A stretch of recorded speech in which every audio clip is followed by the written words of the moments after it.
They might overlap into your schoolwork, but they might also overlap, into your home life and as well your work life. So really quickly, this one we talk about etiquette versus manners. So a lot of this is going to be talking about etiquette, workplace etiquette, and this can be transferable into into school and everything too. So etiquette is, proper etiquette is communication connected to rules, protocol, which vary in different countries and can be learned in different countries and different cultures. Manners and communication involve empathy, compassion in a social context. So obviously, we're going to be talking from the frame of the North American kind of context, but that doesn't mean that some etiquette and manners from other cultures, aren't important here as well. So for primary attributes of communication, really the two that we're going to emphasize today are going to be number 2 and number 3. Not saying that number 1 and number 4 are important, but number 2, communicate using tools like email, LinkedIn, PowerPoint, knows how to use social media appropriately. And number 3, know how to choose words wisely with verbal and nonverbal communication. And as time goes on and learning these kinds of things, you can learn to speak in a professional manner according to whatever setting that you're in. And the number 4, attentive listening, ask questions, repeats back, all the kinds of basics that way too. So we're going to go ahead and watch a quick clip. Let's see if I pulled it up correctly. Yes. And then Aria, per usual, let me know if you can hear it. You're good. You're good? Okay, thank you.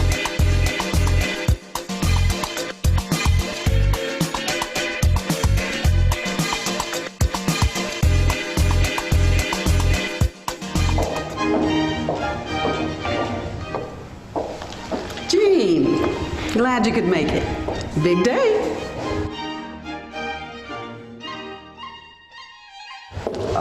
Big day?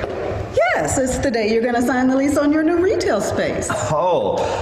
I didn't realize I actually had to physically sign the documents today. What? I texted you. Yeah, I got the text. I just didn't understand what you meant. It just says STL. Exactly.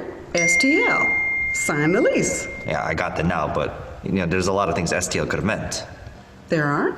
Sure. Save the lions, start the lunch, speak to Lewis. Who's Lewis?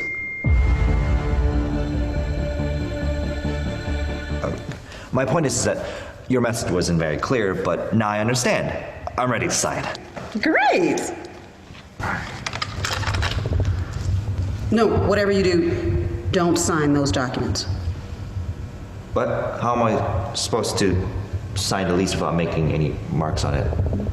No. Go ahead, write on the papers. I just thought it'd be fun to put a little irony in there. I don't think this is the best time for irony. It's always a good time for irony.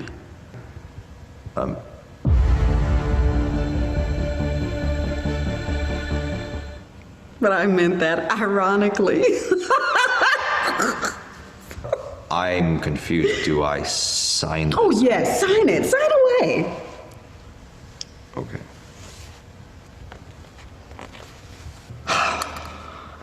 It happened. It finally happened. Oh, I have a store. Okay. I think that's where I'll put the cash register and... Wait, why would you do that? Well, I think it's strategic placement if I put the cash register right there. This isn't your space. Your space is across the street. What? Yes, this is 2624 Maple Street. You signed the lease on 2625 Maple Street. See? Why did I do that? I didn't want 2625. I wanted this space, 2624. Oh, well, this space wasn't available anymore. Someone snapped it up. Someone snapped it up. Yes, didn't I tell you? You absolutely did not tell me that. I meant to tell you. Now, let's go on over and take a look at your new space. And don't worry, there's hardly any mold. There's mold. Oh, barely. The possums eat most of it. There are possums. I don't know why you're acting so surprised. I sent that email yesterday. The only email that I got from you yesterday said Tapal. Tapalm. Of course. There are possums and a little mold. Of course. Shall we?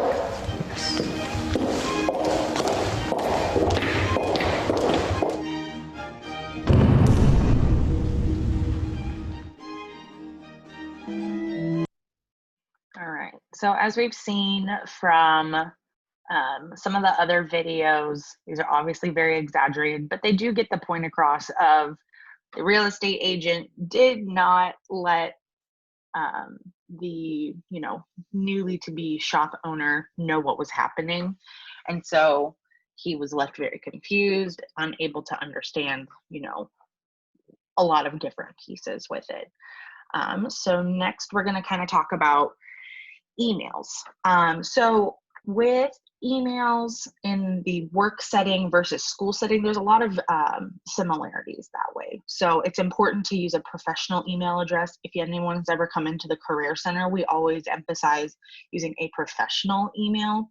I don't use my email from 7th grade that talks about toast, because no one wants to email me about toast that way. But using, your first and last name, you can throw a number or something in there, and that's always a good way to go. Using a clear and direct subject line. If you use something cryptic, that might be a little bit difficult for them to understand. Okay, what am I looking at here? Maybe they'll think it's spam, whatever it might be. So using a proper salutation when starting an email stream, same kind of thing if you're talking to your professors, saying, "Hi, Professor Smith, my name is so-and-so, and I'm in your class. I hope you're having a wonderful Wednesday," those kinds of things. So when especially starting out in an email, it's better to be more formal than to be less formal. So as you can see down here, the less formal, "Hello, John, Jane," that can probably be later in the email thread if it's going to be a multiple email thread kind of thing. Use the same sentence structure and paragraphs in like a letter, but you don't need to indent. So having multiple paragraphs in an email is totally okay, but you want to try and stay short and to the point, because I know for myself, if emails are really long, I dread reading them. And I know as a student as well, if you get a super long email, you just want to find the highlights in there. And so lastly, create an email signature with your contact information, title, etc. So as a student, it's always good to kind of have, your name, potentially, what major you are, and your professional looking email. So your CSU email is always a solid one to use. But when you come into the workplace, utilizing your title, contact information with your phone number and your email in there are good practices.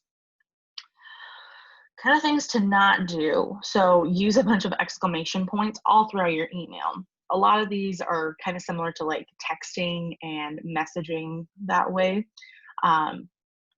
If you have too many exclamation points, the person might be confused on like what you're actually trying to say, what you're emphasizing.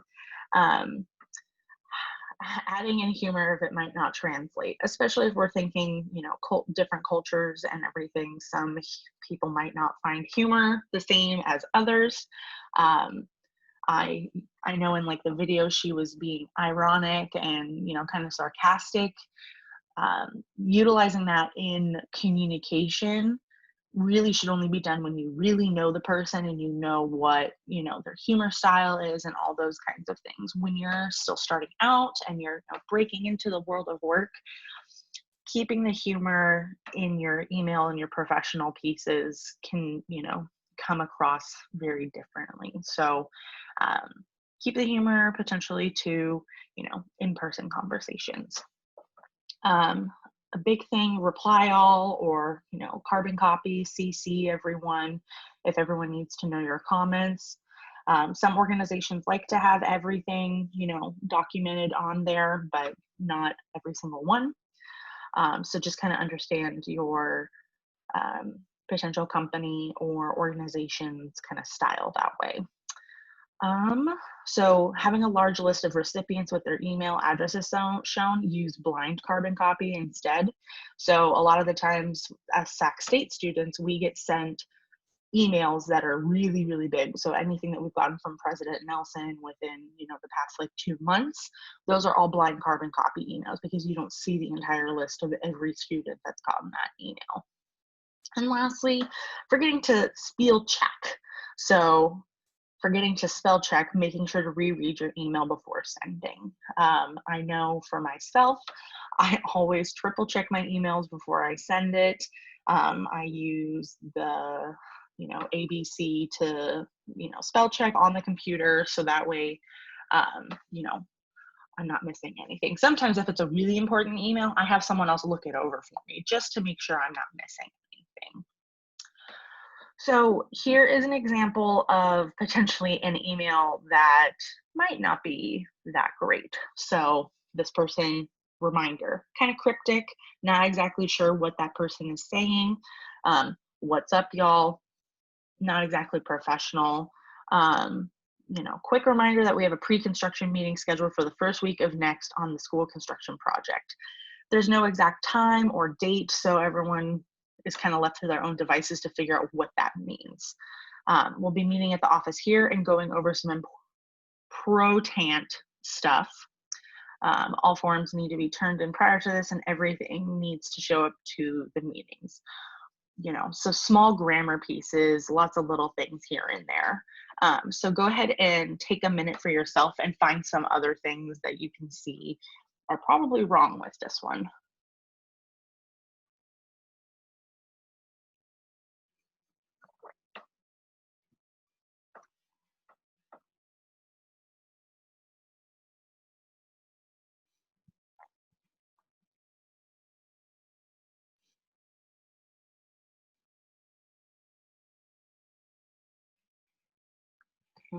So keep that in the back of your head, whatever it may be.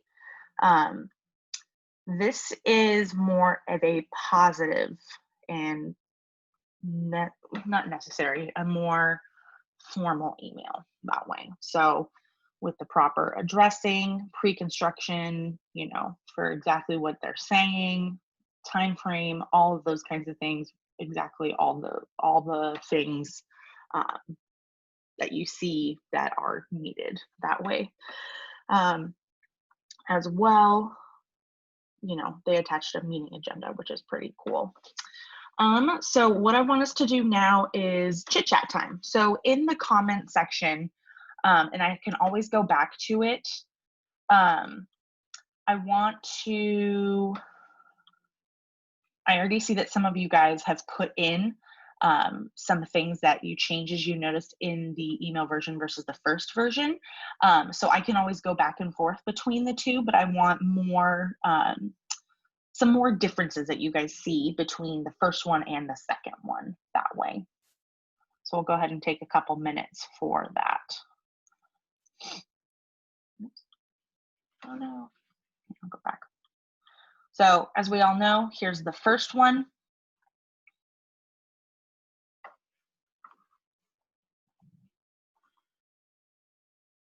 And the second one.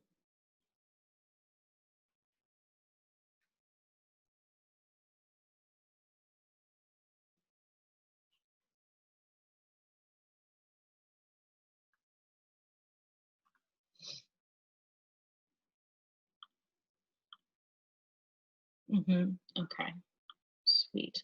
So what I'm seeing so far is the thanks at the end, abbreviations, different font, better greeting and salutation, more formal, second email specific subject line, clumped up, greeting is different.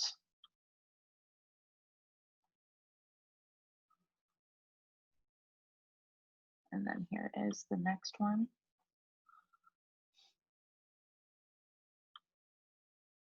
The second one has paragraphs.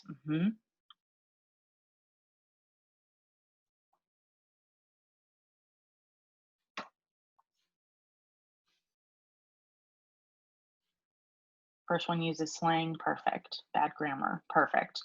Yeah, you guys are hitting all exactly the points of, yes, has an attached document. So you guys are hitting all of the main points of really what we're talking about here of, you know, this is a big clump together. There's grammar errors. There's, you know, kind of sarcasm in here. I'll probably bring some donuts, or is it donuts? You know, asking what type of spelling that way. So good job, everybody. And yes, this would be a more ideal email to send out if you were, you know, making a meeting agenda or doing anything like that. All right, so when we're talking about phone calls within the workplace, you know, if you have it on and it's ready to go,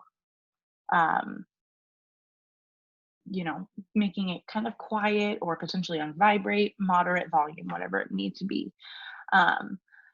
Announcing your name when answering the phone, so you can also announce your organization. So this is on your work phone. So if you have, you know, a work phone number, answering it with the name and answering it with your name and the proper title that you have. Be aware of your speaking volume and tone. I know I tend to talk a little bit louder, so in my cubicle on campus, I try to be as like considerate of those that are around me. But sometimes, you know, I can get loud, and you know, I just have to remind myself, okay, talk a little bit lower that way. Always ask permission before you put someone on speakerphone. You know, this kind of translates into like personal life. You should always ask before you put someone on speakerphone, but especially in the workplace setting. When leaving voicemails, really only, you know, put your reason for calling and your contact information. You don't need to go into the whole spiel of whatever may be happening that way. And lastly, it's always good to put your phone number twice on the messages. You can do it twice in a row at the end or at the beginning, or start once at the beginning of the message and then once at the end. It just kind of gives it a basic or a good basis of, you know, someone being able to potentially write it down that way. All right, so cell phones. Even a quiet cell phone conversation is disturbing to the people around you. So the brain pays attention to a one-sided conversation in a way it doesn't pay attention to a two-sided one. It tries to fill in the other side of the conversation. So if you've ever eavesdropped on someone in public and they're having a phone conversation, you can easily get distracted and think, oh, I wonder what the other person's saying. This is how I would respond. And you can kind of go from there that way. So having private conversations on your cell phone while at work or, you know, that kind of thing is bad for others' brains. They can get distracted easily. So some psychologists at Essex University conducted experiments on cell phone use and found that they automatically trigger thoughts about wider social networks, reducing the level of connection of face-to-face conversations. So having your phone out at meetings or on a table can make everyone present feel disconnected from you. Same kind of thing with like classes. Most professors want you to have your phone away and kind of out of sight that way too. You know, if you're on a date, you don't want to have your phone also out on the table because they might think, oh, they're not actually that interested or anything. All right, so we're going to do another chit chat. So in the chat, please list some ways that you can show communication etiquette while still needing to have your phone out. So, you know, I can think of a few, but I'm curious of what you guys can think of as far as, you know, ways to show etiquette while still needing to have your phone out.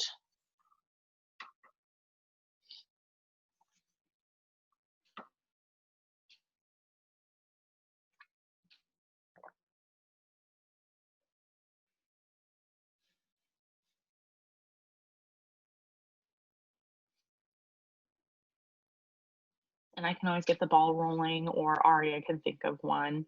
But let's say, let's say you're a parent and you know your kid is with a babysitter or daycare and you might need to have your phone out. Or your coworker while you have your phone out, like waiting for an important call, step outside. Perfect, perfect.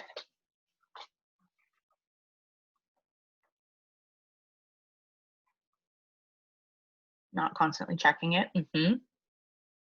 Flipping your phone over, yes.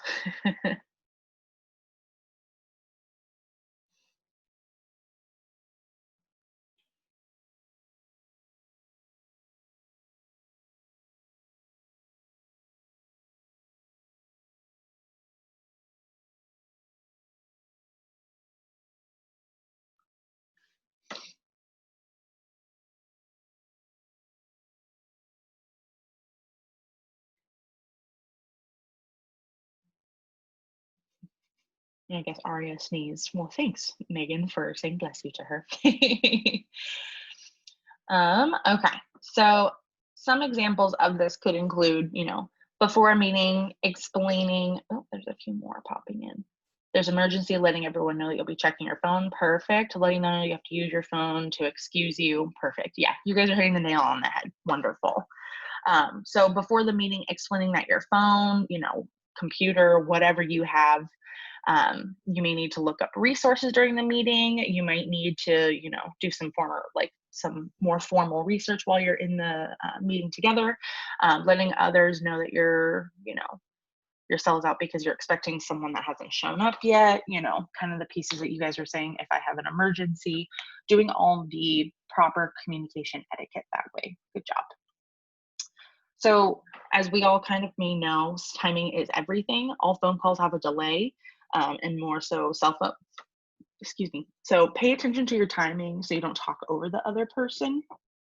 So you can always acknowledge acknowledge the delay.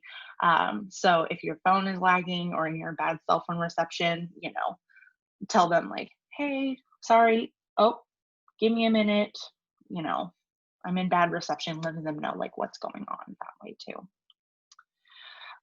When texting for work, especially with someone you don't know well, do not use abbreviations like the one gal in the video was doing. Do include your name at the beginning or the end, especially until you might, you know that your phone number is saved in their phone. You never know. When it comes to work stuff, keep it to, you know, the regular calls and regular time. So 8 to 9, you know, a.m. to 5 or 6 p.m. And if it's a multi-based place within the United States or international, be aware of different time zones and those kinds of pieces. And, you know, being polite that way too. Even if it makes the text a little bit longer, that's totally okay. So another piece with workplace etiquette is think of presentations as a very short story with a beginning, middle, and end to kind of help organize the info. Same kind of thing with this. Using slides like PowerPoint, Prezi, SlideShare, and maybe some other tools that you guys might know with bullet points, font sizes large enough to see at the back of the room. I don't know if everyone's seen TED Talk videos. I know in our classes, Aria and I, we deal with professors that love showing TED Talks. So with all of those TED Talk things, you always find that the speakers slow down, make eye contact, project their voice. They breathe in, but they don't breathe out, and they don't really apologize for a lot of the things. So don't apologize if you make a mistake. Just keep going with it. No one will know the wiser. So we're going to watch a quick little video. It's kind of a parody on TED Talk meetings, and I think it's pretty entertaining. Walk on stage, walk on stage, walk on stage, walk on stage. I am a thought leader. You know that I'm a thought leader because I'm wearing a blazer, I have glasses, and I've just done this with my hands. I'll now walk over to my laptop. By doing so, I'm demonstrating to you that as a thought leader, I understand technology and that there will be slides. Because everybody knows that a presentation seems more legitimate than it actually is if there are slides. I'm now going to come back to the center of the stage and give you some unremarkable context about how I became a thought leader. If it's okay with you, I'd like to pace while telling you this story. In 2009, I met a thought leader, and I asked him, how did you become a thought leader? And you know what he said? He said, I don't know. Now that doesn't sound important, and it's not. But if I repeat it 3 times, I'm making you believe that it is important. He said, I don't know. I don't know. I don't know. Let's look at a picture of the planet for no reason. It's nice, isn't it? That's where we live. What happens if I put some words over it? How about a number? What if I pose a question? By doing this, I've now made you think that I know what I'm talking about. Okay. Walking over here, I'm going to change the tone of my voice. And I'm going to tell you an unremarkable story that's seemingly unrelated. And it's funny. And you'll know it's funny because I'm laughing. And you're laughing. And you'll ask yourselves, what does this have to do with his talk? What is the point? Well, coming back to the center and slowing my speech, lowering the volume of my voice by looking at you directly and by making a list on my fingers, I've made you believe there is a point. Sip of water. Check the time. Ooh, let's bring this puppy home. Graph, graph, graph, graph, pie chart, statistic. How about we end with a question, a very big question. What if everybody in this room decided to come together and agree with what I'm saying? Let's look at a picture of the planet again. That is a world I want to live in. Coming back to the center of the stage, standing ovation. Humble head nod, humble head nod, humble head nod. See someone I know, humble head nod. Video fades to black while the applause continues for an unrealistic amount of time. Humble head nod. Thank you. Walk off. Walk off. So if anyone's ever seen TED Talks, that's pretty much the entirety of how it is. So a lot of good practice for this is, presenting in classes, and that can be difficult sometimes. But, the more presentations you do, especially in the workplace, the more comfortable you'll get with doing it. And when we're talking about online presentations, totally different story. So we're going to quickly move into nonverbal communication. So what this basically means is what you're conveying without even saying anything. And we're going to go over like body language and attire.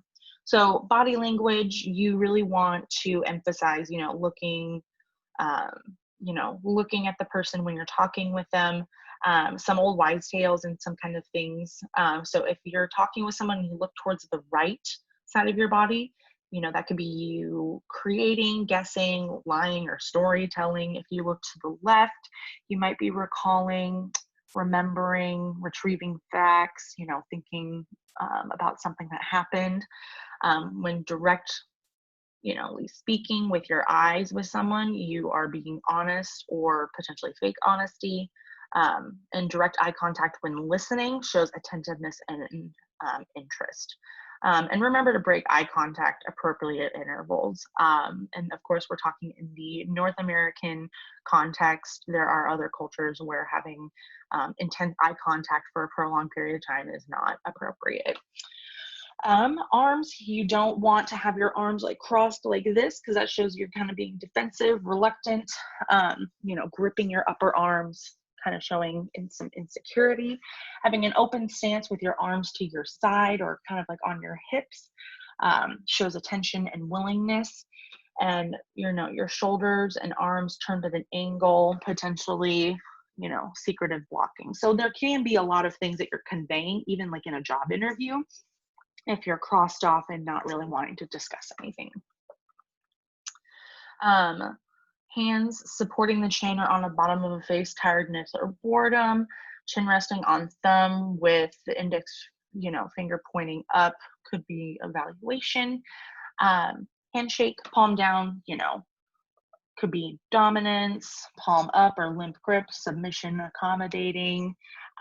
So shake with your right hand, not your left whenever possible, but then again, you never know. You always want to kind of try and follow what the next person is doing that way. But it can be difficult for sure. Physical space in North America, at least 18 inches is considered acceptable when standing near someone. Notice clues when someone wants to exit a shared space.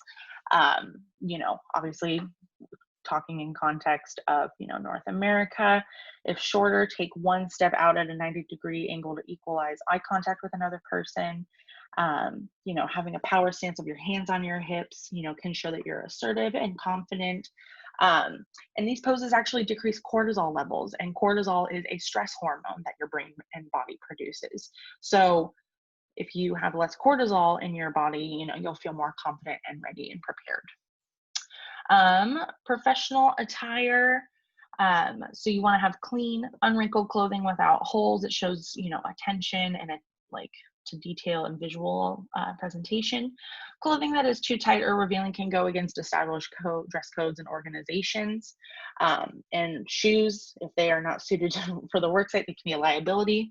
I know when I worked at Starbucks for 4 years, I can't wear open-toed shoes there because I could slip and trip and fall and do something like that. When it comes to interviews, definitely dress at the level or a bit above of those who are interviewing you. And it's always good to do some research on the company first. And when you're doing your interview or kind of learning about the company, always ask about, their rules, what kind of clothing you need to be wearing. All those kinds of things. And then positions now allow for remote. So everything that we're doing now, but you still need to be aware of attire and etiquette for in-person meetings. As much as I wanted to wear a onesie today, having professional looking clothing is better that way. Quickly, social psychology of clothing, which is pretty cool. Our attire can be interpreted by others and create an impression of who we are. So it also can help us feel more competent in the workplace without even realizing it. So if anyone has ever dressed up for a presentation in school, or dressed up and gotten more fancy to take a test, that there's something going on that you feel better about yourself going into that kind of thing.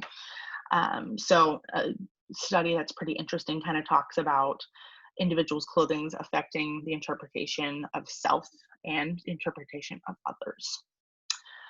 Lastly, body piercings and tattoos in traditional setting, they can be seen, unacceptable or, something like that. In less traditional, they're kind of a self-expression piece. In traditional settings, we're mostly talking about really formal business places.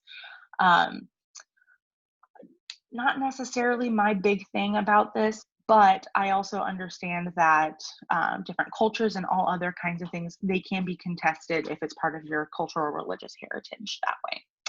So, quick chit chat time. Name some ways you could determine if a potential work environment you're entering has any requirements or preferences about body piercings or tattoos.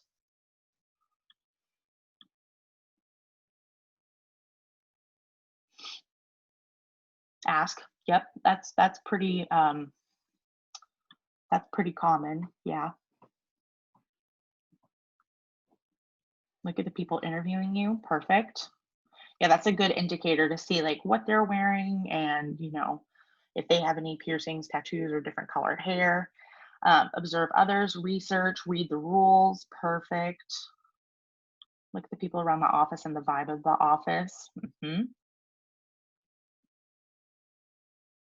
Look for a dress code manual, maybe. Yeah, for sure. I know Starbucks, they have a dress code manual, especially when they changed it from us being only allowed to wear like black polos and, khakis to wearing whatever we really wanted. Yeah, good. Good. You guys are hitting on all the points that I was thinking of too. Good job. Okay. So we're gonna move into, oh, there's one more. I don't want to miss anyone. Oh, perfect. That was just Aria. Thanks, Aria. So we're gonna move into the entrepreneurial mindset and, the second part of today. Oops. So primary attributes of the entrepreneurial mindset is we're going to be really focusing on number 1 and number 2, but number 3 and 4 are important as well. So number 1, you're, as an entrepreneur, you're self-motivated and seek new knowledge, skills, and greater work responsibilities. And you're willing to take risks and learn from mistakes in order to improve a product, service, or process. So, excuse me. So with wanting to take risks and, wanting to put yourself out there, that's going to have more of a trait of someone that is willing to learn new skills and, can think of new ways of doing things that way. I'm going to skip over this. So gig economy is this big shift in the economy and technology that have altered the nature of work. So 2020 is a weird time, y'all. Things are totally different than they were, even a year ago at this point. But, they're even more different than they were 10 years ago. So gone are the days of the 40-year careers with guaranteed retirements. You sit at your one desk for, 40 years and then you retire and you're done. Employers can't commit to hiring for long periods of full-time work, and teams are often assembled for projects, bringing in team members with specific skill sets, such as understanding, new world ways of work, and for shorter periods of time. And these team members are, not employees, but contract workers. So, they'll assemble a team for a specific thing and kind of go from there to make sure the project or whatever it may be gets done properly. So when this presentation was created in 2016, they estimated by this year, nearly half of the workforce would be freelancers or contract workers. It's pretty accurate. With so many startups in the world and so many, people doing their own individual businesses, there's tons of freelance workers. So, employers are contracting with these said freelancers. Maybe there's some of you that have your own kind of side business. You might be doing specific short-term projects for these kinds of things. So there's a chance that, if that hasn't happened for you yet, there's a very good chance that you and everyone could do freelance work someday. All right, so to think like an entrepreneur, freelancers and contract workers are their own business. In essence, they are entrepreneurs. I know for myself in my own personal life, my sister started a recycling program when she was 15. 1, because she loves money, and 2, she wanted to kind of help our house and the houses around us. So she would weekly go over to their houses and grab their recycling and go donate it for them. But she's very, she has an entrepreneurial mindset of, creating a business and, helping with other individuals that way. So entrepreneurs are always looking for opportunities. They're resourceful and can make resources stretch to complete a project. And they're always cultivating their biggest asset, their network or social capital. So if you can think of, big entrepreneurs out there, they're always doing something to, grow and potentially make more money or make the world a better place, whatever they need to. So I always like to think of the TV show Shark Tank, if anyone's ever heard of it. They're there to listen to pitch ideas and, maybe grow their social network, complete a project, and look for opportunities to invest in that way. So in the workplace, entrepreneurs are always looking for opportunities. What are the latest trends in your field? Are you upgrading, with whatever you're wanting to go into? Um, are you staying current with what's happening? So potentially you may need to take ownership of your own skills and strengths, and you might be able to offer a lot more. Entrepreneurs are resourceful, and they're always cultivating their network. So a big thing from this seminar series is, establishing a LinkedIn profile. We have a lot of handouts for that. If anyone hasn't gotten them, please let Aria or I know. And you'll get handouts later today as well. But you are as successful as your network. If you needed to look out for work, could you call upon, your network to get the word out? Do you value all of your resources? Are you, thinking a couple steps ahead at a time to kind of make sure everything processes in the way that it should? So we're going to watch another quick video about a father-son who own a business together, and this guy just leased a place from the other gal too.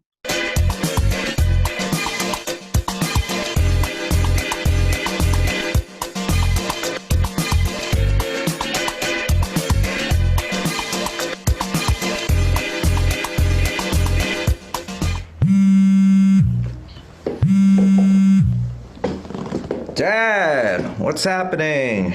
Nothing. Is something supposed to be happening? It's a figure of speech. It just means, what's up?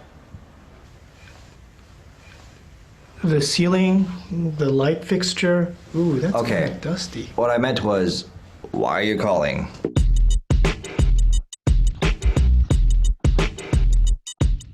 Do you have time to talk about the store? No, of course. Actually, I'm glad that you called. I had a few ideas I want to run past you. First of all, I've been looking into how to build our online presence. Wait, Gene, don't waste your time. The internet is just a fad. Like Taylor Swift. You know it hurts me when you say that. If you didn't want an online presence, how are you planning to get the word out about our store? Flyers. Flyers? And an ad in the yellow pages. Most people don't even have phone books these days.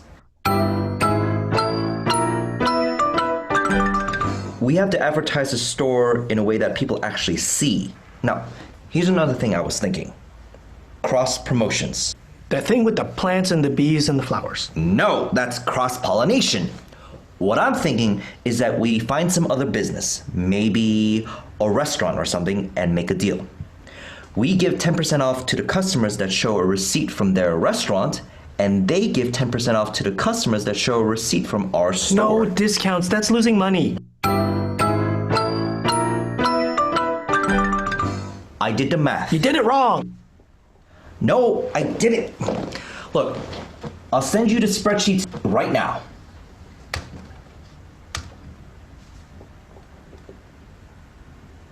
Did you get them? I don't know, did I? Check. Go to your computer. The cord won't reach. Dude, please, at least use the cordless phone that I got you. Doesn't it work? It's working just fine.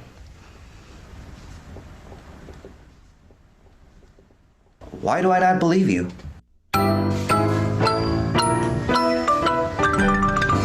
Oh, don't be ridiculous. I'm completely open to new ideas. Well, here's one. What about expanding our inventory? No. What about booking pro athlete in-store appearances? No. Sponsoring a kid's baseball team? Let's not say we did. Well, good chatting with you, Gene. Wait, I still had a few ideas I wanted to share first. Sorry, not now. Seinfeld's on. He's already seen every episode like 10 times.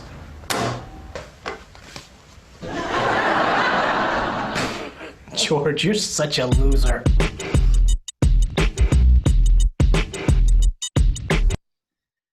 All right, so we're gonna do one more chit chat time. So obviously the father was not open to entrepreneurial ideas from the son. So with all of the things that Gene, the son, was throwing to his dad, what are some repercussions or some consequences that, everyone thinks could have on the success of their business? So he was not open to new ideas. He was resistant to technology. He, um, didn't want to listen to really anything his son had said. So go ahead in the chat, kind of list some things that, this could affect their, or list how this could affect their business going forward.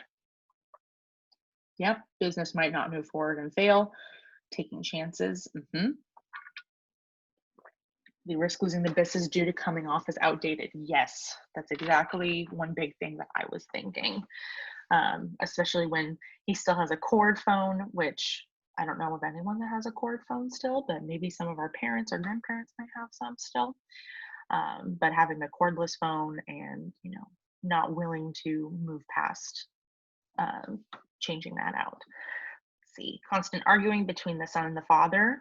That can lead to, some fighting between the two of them. Customers might switch to their competitors and buy stuff with them instead. Totally. Yes. Not listening to change or wanting to. Yep. All of the things. So their business, really might not be successful. They might, like all of you guys have said, they're fighting. They're not going to make a decision on anything. Who knows if the business would really even open and really be successful so they could have like a profit or anything that way. Wonderful. Thank you guys.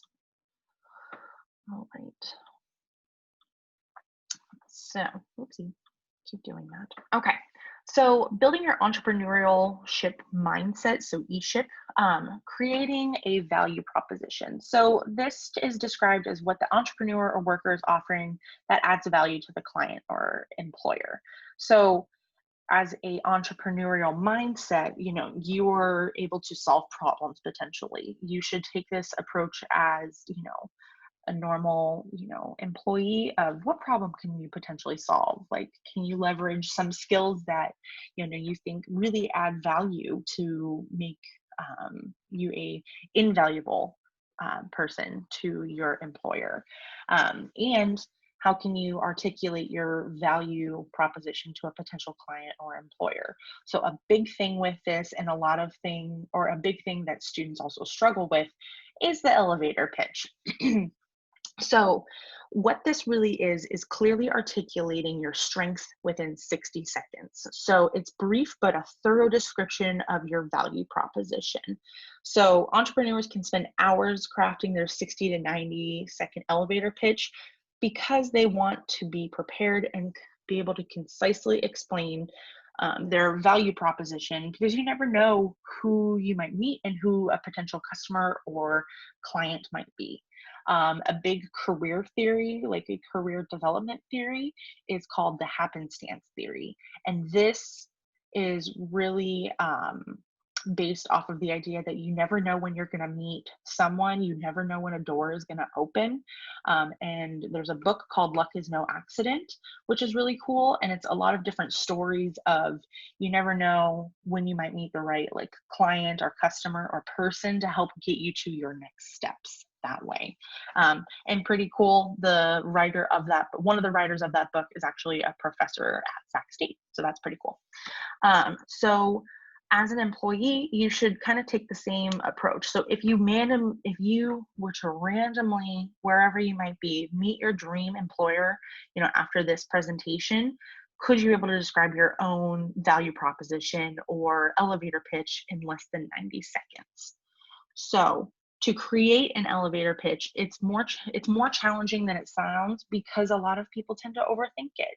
So an easy way to kind of start this out is to really think about your skills, your strengths, write it down if you need to, type it out, talk about it with your family members or your close friends, and they can definitely help with that too. So the first piece is to always list your skills and strengths, and you can use the skills handout to brainstorm, which I will link in the chat towards the end. Step 2, from your skills and your strengths, circle the ones on there that you would feel be most appealing to an employer or a client. So whatever field you're going into, whatever is your next step after you graduate or while you're in school, identify what might be most appealing to said employer. So with all the kind of things that you guys have said in the chat, knowing the company, knowing the industry as well. Let's see. And then identifying what problem you can solve for an employer or client using your skills and strengths. So, you know, being able to showcase, like for myself, I like to work with first generation college students. So a problem that I hope to eventually solve is to help with first generation college students' achievement gaps while they're in college, whether that's community college or university settings. So with that little piece, it showcases what my future goals and plans are for wherever I may be working. So with this, you know, you can write it out, write out an elevator pitch that covers the way you could be an asset to the employer client using your unique skills and strengths. Obviously, we're not in a classroom setting, so I can't have you guys do this right now, but I will give you the proper tools with this before ending today. So to make this, you know, pitch perfect and practice makes perfect, it'll probably take you several drafts to get it right. And, you know, saying it out loud may sound different than it does on paper. Practice saying it and then revise it accordingly. You know, when you're comfortable, practice it with peers, mentors, site supervisors, if you're doing that kind of thing, or, you know, with close friends. This can make you feel comfortable and speak about the value that you bring. You know, you never know when you'll need to use it, so you can always leverage ways to market yourself, such as LinkedIn, student clubs, you know, internships and apprenticeships. Like for instance, on Friday or tomorrow, because today's Thursday, tomorrow we have our virtual Fun in the Sun internship fair, and there's a lot of jobs and a lot of internships that are going to be available for that. So this could be a good time for you to write down a pitch and, you know, be able to, you know, say it to an employer or something. Okay, so I will put it in the chat. But really, that's kind of the end of this week. So let me make sure I am putting it in here. Copy link. Okay.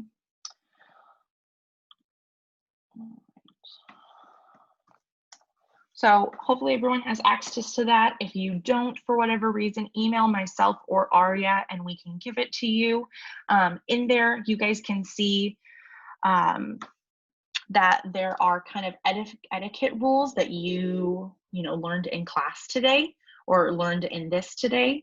An elevator pitch worksheet, some functional skills and knowing your strengths, pieces that we talked about. And then preferred functional skills and how you use this skill. So this is another big good worksheet to help create your elevator pitch that way. And then lastly, there's a page on here talking about grammar 101 for careers. So, some basics of what we went over earlier today. All right, so that is pretty much it for today. Set up an appointment with Aria or myself if you have any questions. Remember to attend the next 2 weeks. We only have 2 more weeks left, and you can receive a certificate. If you want to watch the recordings of the other sessions, because we record all the sessions, please email myself or Aria and we can get that to you. Yeah, and if you guys have any questions, Aria and myself are going to stick on for just a minute after, and we're really happy that you guys were here today. So thank you so much. I'm going to stop sharing, and Aria, do you have any closing comments or anything? No, I just wanted to thank you all for being here, and this has been very insightful for me too. I'm learning so much, so thank you. Good. Thanks. All right, thank you everybody. Have a good rest of your Thursday. And then Jessica, we had one question. It's It's how the